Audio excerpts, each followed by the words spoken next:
Budget पर बातचीत करने के लिए हैं उत्तर प्रदेश के पूर्व उप मुख्यमंत्री और राज्यसभा सांसद दिनेश शर्मा। कैसे देखते हैं सर बजट को? ये बजट एक खुशी का माहौल पूरे देश में पैदा करने वाला बजट है, खासतौर से मध्यम श्रेणी वर्ग के बीच में। और मैं समझता हूँ शादी विवाह में जो उल्लास होता है वो आज के बजट की घोषणा के बाद में हुआ है। किसी को भी ये विश्वास नहीं था कि 7 लाख की आयकर सीमा को बढ़ाकर जो टैक्स की है वो 12 लाख कर दी जाएगी और उसके ऊपर जो 12 से 15 लाख तक है उसमें उसकी सीमा 15% और 16 लाख से 20 लाख 20% और 20 से 24 लाख 25%।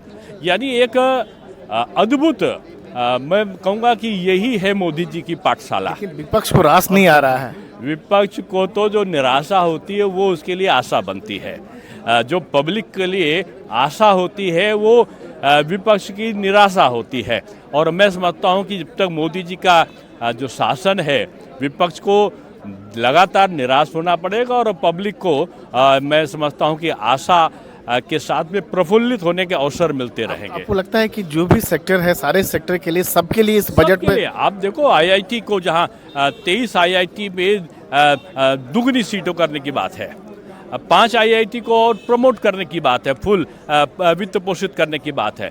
स्टार्टअप में अगर आप देखो 10,000 करोड़ का फंड देने की बात है, 20 करोड़ तक का ऋण देने की बात है, लेदर स्कीम के माध्यम से 22 लाख लोगों को नौकरी देने की बात है। जो एक नया कहाँ से खोज के लाते हैं, जो खिलौनों के बारे में एक नया जो एक उपक्रम रखा गया है वो भी मैं समझता हूँ कि पूरी दुनिया में भारत का पताका इससे लहराएगा और ये लाभ देने वाला है।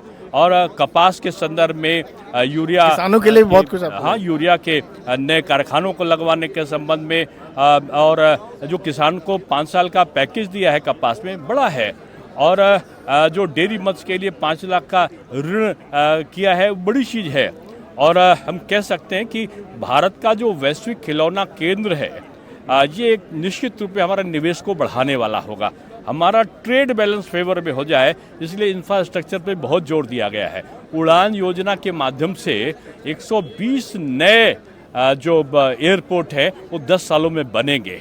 यानी भारत का जो एक तरफ देखें तो बजटीय घाटा कम हो रहा है और 2026 का जो फाइनेंशियल ईयर होगा उसमें हमारा घाटा केवल 4.4% ही हमारा बजटीय जो वित्तीय घाटा है वो रहेगा।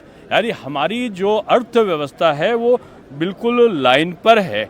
और आज देखो आप टीवी सस्ते हो रहे हैं, मोबाइल सस्ते हो रहे हैं, बैटरी जो उससे चलेगी उसका दाम कम हो रहा है, इलेक्ट्रॉनिक कार सस्ती हो रही है। हर तरफ जो मध्यम श्रेणी के लोगों को क्या सहूलत दी जा सकती है, ये सरकार वास्तव में गरीबों की सरकार है, मध्यम श्रेणी की सरकार है, महिलाओं के हित रक्षण की सरकार है और किसानों की आमदनी को दोगुनी करने वाली यह मोदी सरकार है। ये मोदी की जो पाठशाला है, विपक्ष के ये जो दिग्गज हैं इनको आकर उसमें पढ़ना चाहिए। ये थे बीजेपी के दिनेश शर्मा, सांसद बहुत से राजीव रंजन, एनडीटीवी इंडिया।